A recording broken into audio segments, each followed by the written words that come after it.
Have you eaten your veggies today? Here are 5 reasons you'll want to make sure you do. A recent large-scale study shows it takes 5 servings of veggies and fruits daily to minimize disease risk, ranging from cardiovascular to autoimmune to gut conditions. Basically, if you're not doing this, you're opening the door and inviting disease and poor quality health into your body.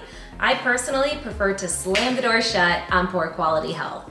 2, fiber greatly helps with brain health and with a positive mood. This is because as the good gut bacteria feed on the fibers, they produce short-chain fatty acids, which communicate with our brain.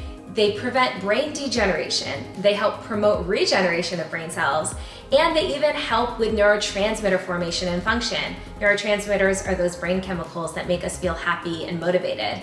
Number 3 and 4, fiber reduces cholesterol and helps with detoxification. This is because fiber binds to cholesterol and toxins in our gut and eliminates them when you poop. And number 5, fiber greatly helps with weight loss. The explanation is multifaceted, but it ranges from better blood sugar control to improved satiety and reduced cravings for the junk food.